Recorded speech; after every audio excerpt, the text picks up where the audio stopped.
Abanyarwanda nanone mbaje kubasuhuza. Nije Michael Mupende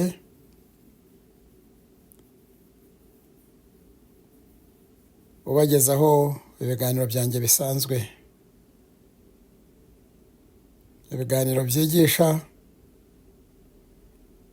ibiganiro bihwitura,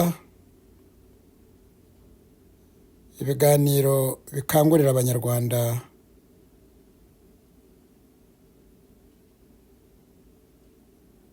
kwigobotora ingoma y'igitugu.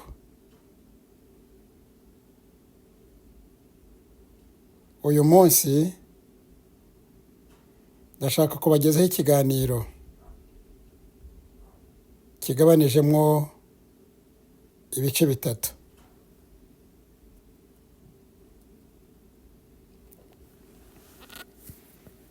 Nk'uko mbibagezaho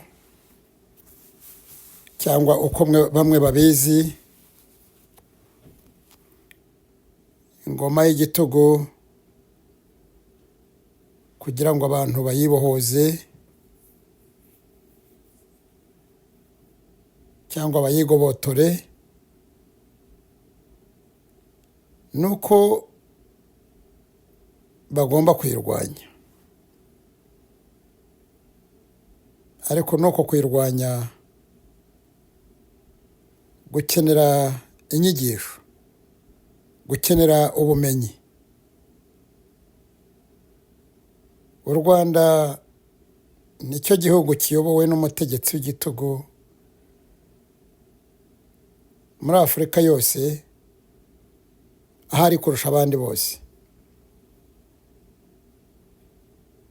Nk'uko tuzakurikirana muri iki kiganiro cy'ibice bitatu,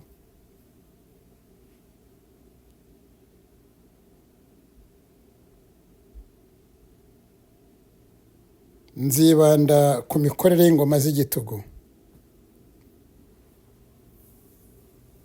ndetse n'uburyo bukunzwe gukoreshwa na rubanda kwipakurura izo ngoma.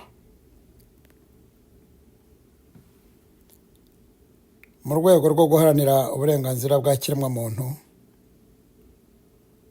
ndabamenyesha nk'ihame yuko nta burenganzira bwa muntu ubwo ari bwo bwose bujya bubaho mu gihugu gitegekwa n'ingoma y'igitugu. Ni ukuvuga ngo ahari ingoma y'igitugu birakomeye ko haba uburenganzira bwa muntu ubwo ari bwo bwose.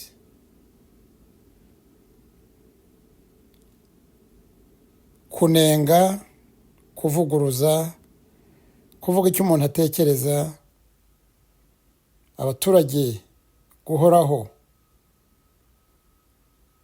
cyangwa kubaho mu ngo zabo bavogerwa n'inzego zitwa iz'umutekano za leta, ibihe byose. Ibyo byose iyo bikorwa ku baturage ni ukubuzwa uburenganzira bwawe nk'umuturage.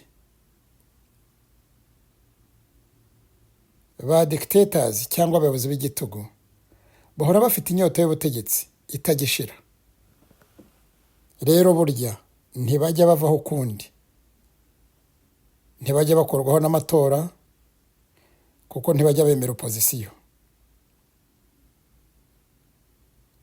Inzira za demokarasi ntizijya zibaho namba, ntibashobora kuzemerera kubaho kuko ziba zibangamiye dictatorship. Niyo mpamvu inzira za demokarasi ni opposite ya dictatorship. Kuva ku butegetsi rero bwabo banyagitugu iteka bavaho ari uko gusa bahiritswe na rubanda.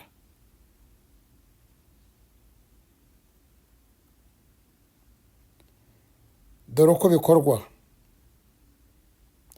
Kurwanya ingoma y'igitugu ni uguhozaho, kwigisha, guhugura rubanda mu buryo bwose bushobotse no gutera umurava n'umwete wo kurwanya ingoma y'igitugu hakoreshejwe uburyo butazana imvururu. Ni ukuvuga ngo hakoreshwa ibyo bita mu cyongereza non violent means, ariko iyo bibaye ngombwa habaho kwifashisha ubundi buryo.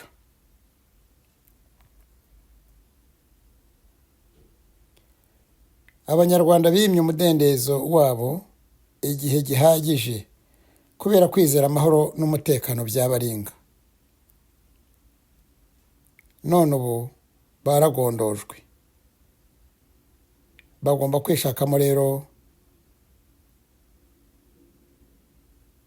umuti w'ibibazo bibugarije.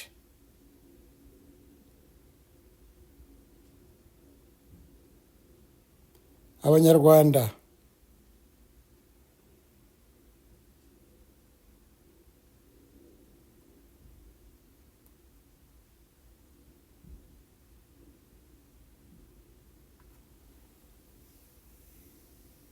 mu gihugu babuze ubwinyagamburiro, barababaye cyane, ariko bigira nk'aho batabizi kugira ngo buri umwe abone yaramuka. Kandi n'abari i mahanga ni uko, kubera ko baba bakeneye kujya mu Rwanda, kandi u Rwanda Kagame yarugize nk'isenga ry'intare. Ingoma imaze imyaka 30 iyoborerwa ku iterabwoba n'ikandamiza. Abanyarwanda bose bahora bahinda umushyitsi, barakangaranye kubera ingoma idakorera mu nyungu zabo. Agatsinda Kagame yivugiye ko yicuza ko bavuka mu Banyarwanda. Kagame niwe muyobozi ubaho udakundwa n'abaturage. Yaba bariya bamukomera mu mashyi bamusingiza bamubeshya, yaba bariya abasirikare b'abagogwe bamugenda iruhande, ibiba byose mubona Kagame abahatiriza. Ibyinshi byitirirwa yuko Kagame akundwa, ari umuyobozi ukunzwe, agomba kubitangaho ikiguzi cyo ku rwego rwo hejuru. Dore nk'abari abasirikare bamushagara, abafata nk'abamasanarizi, abishyura amafaranga menshi akubye y'abandi basirikare bahembwa inshuro nyinshi cyane, kuko ntabwo yizera Abanyarwanda, arabatinya. Banyarwanda, Banyarwandakazi, igice cya mbere cy'iki kiganiro nahakirangiriye. Mu kiganiro cy'ubutaha nzabaganirira ku buryo dictatorships zivuka,